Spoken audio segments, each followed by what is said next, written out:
What I'd like to talk to you today about is cocaine. We're not going to do any, but we're just going to talk about it, okay? There are several parts that I need to talk about. And the first part is I want to talk about you bought what? When we talk about any kind of drug, you have to talk about the dosage and the concentration. Let's say that you go to the store and you buy ibuprofen. It doesn't matter whether you buy the brand name or the generic. The active chemical in it is going to be approximately the same. So there's no difference technically between the active ingredient in the brand name and the generic. But when we talk about illegal drugs, there can be a significant difference between one person selling a product and another person selling the product. And what I mean by that is that it may be that one person buys, in this case we're going to talk about cocaine, it could actually be any amphetamine, but buys something, takes it, and they don't really feel much. They think, I don't know what the big deal is about this drug because it really didn't do anything to me. Well, what was your dosage? That is, did they cut it, with something? And then, of course, that goes into the concentration. I guess the idea is purity. Is how much did you get of this active ingredient and how pure was it? Because if you buy X amount and it's 60% cut with something else, even if it's very pure, you didn't get very much. Whereas if you buy the same amount later on, but it's 100% pure, you could overdose. You could die, right? One of the things I want to talk about really quick with amphetamines is that, and cocaine specifically, is that it dulls your appetite so that you don't have to eat as much. If I understand correctly, in Colombia, cocaine that is not processed cocaine, but the coca leaf, not cocoa, that's chocolate, but the coca leaf was chewed by farmers who could then work longer hours and not have to eat as much. I'm sure they were very poor farmers in order to have to take that in order to complete what they were doing. But more energy and you lose your hunger. I had a guy talk about, if someone's a smoker and they're very thin, they may complain to you about your diet and how they're able to keep their figure.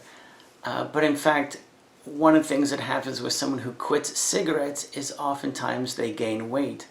Why? Because their appetite was being temporarily dulled by the nicotine or any kind of amphetamine. In the 70s, as I recall, they sold little toffee candies that had amphetamine in it as a diet aid. But then, of course, what happened is that people became addicted to these little toffees, and it really wasn't about dieting anymore. Administration. When we talk about using an amphetamine, first you have the administration. It gets into your body some way and goes through the blood-brain barrier, and then it really floods the synaptic cleft. There's only a certain amount of dopamine that your body and your brain can produce, and the more tired you are, the longer you have gone without sleep, the less dopamine there is. So when people feel this, they get two things. They feel euphoria, and I don't know a good definition for euphoria, but they feel really, really good, but they also feel really, really confident, that is overconfident. People who don't overdose on cocaine oftentimes will have accidents because they feel like they can do things. Maybe it's driving, maybe it's fighting, but they feel like they can do things and get away with things that they are probably not capable of.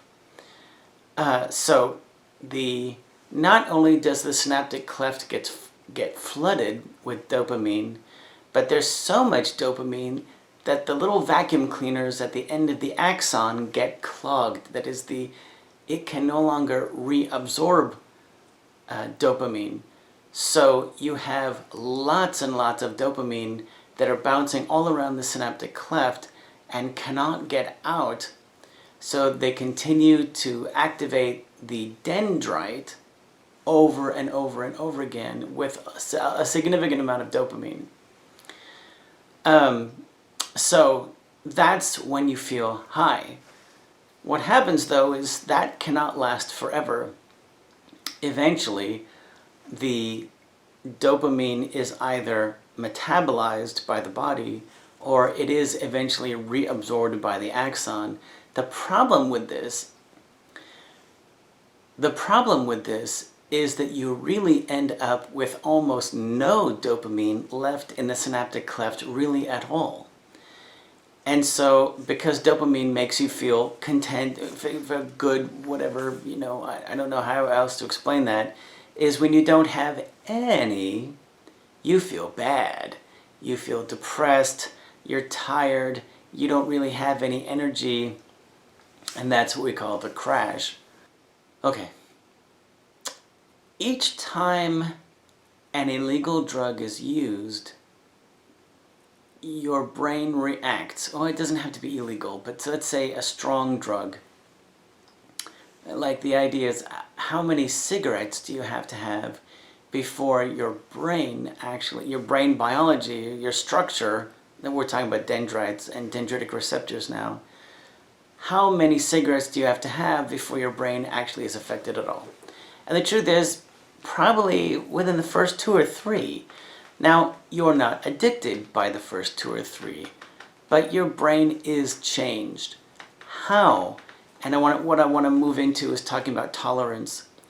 Why is it that after you've taken a drug for a long time, and this doesn't have to be any illegal drug or strong drug, but you take something for a long period of time and then it doesn't work on you anymore. You need more and more of that particular drug in order for it to have an effect. And this is tolerance. What happens is, if this is the dendrite and these are the dendritic receptors, if the brain is really pounded, I mean flooded with dopamine, and these receptors are excited over and over again, what happens, the brain is like, whoa, this is not healthy for us. I don't want to be overstimulated. And what happens is it will peel some of those receptors away until finally you have very few of these receptors.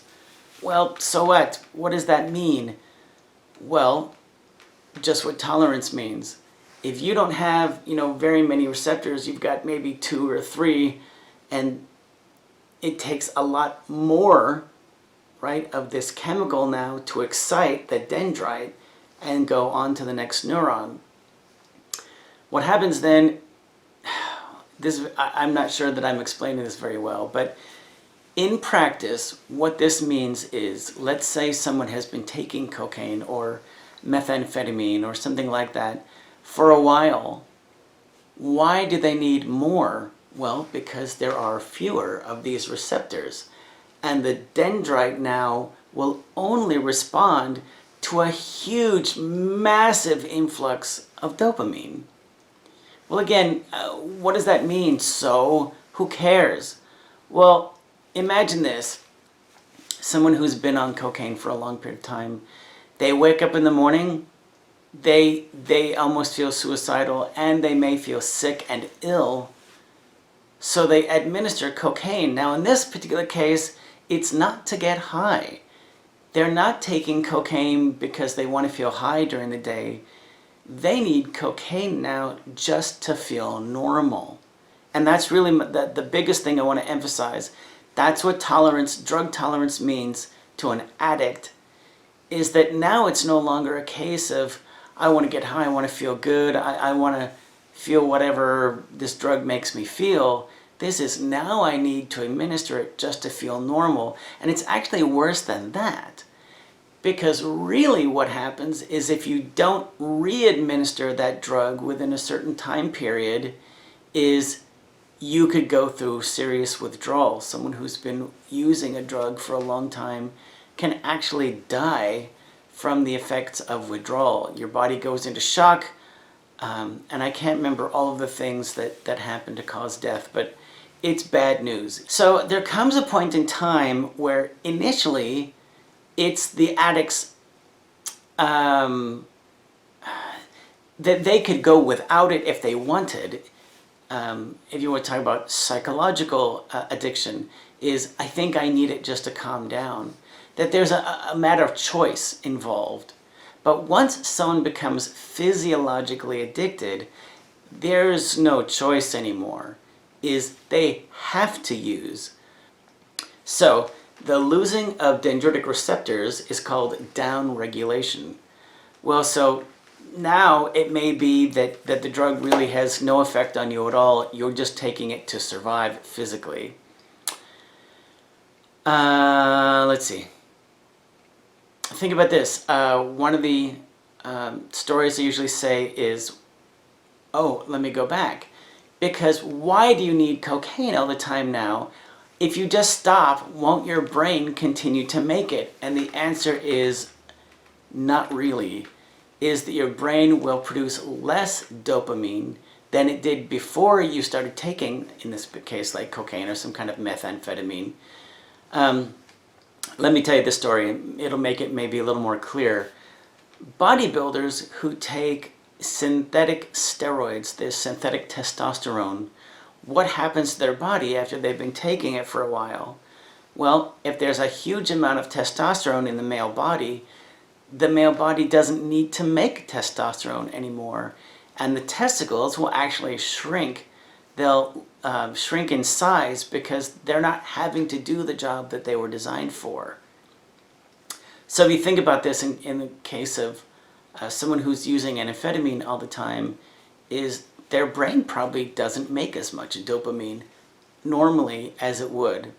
So what can you do? Is there ever any going back to normal anymore? And the answer is, well, yes, comma, no, which is my favorite thing to say, yes, comma, no. A person goes to rehab. Within the first about 24 hours, maybe 48 hours, they go through a detox where they have to be observed to make sure that they're not going to die. They're oftentimes given, I think it's Valium and Librium, in order to reduce the effect of the bodily shock on the person again, so that they are taken care of. So now you go through a program where you're in-house, right? You're an inpatient. They control everything that you do, what your activities are. They may even control when you go to bed. They'll control what you eat, and they'll be watching you, and they'll be telling you, you know what's going on with you, how do you feel, blah, blah, blah. So it's very intense. So while you're, say, like, maybe 50, 70 days in rehab, what is happening to your brain? Well, now that your brain isn't being pounded with this amphetamine, that the dendritic receptors, you just had 2 of them, or maybe you didn't have any of them, they start to come back, right? So now, but the idea is, do you get all of them back? And the answer is no, you don't. So one of the mantras about addiction is that you will always be chasing that first high because you'll never be able to experience that again. Now, let me go backwards a little bit. Heroin addicts are very sneaky.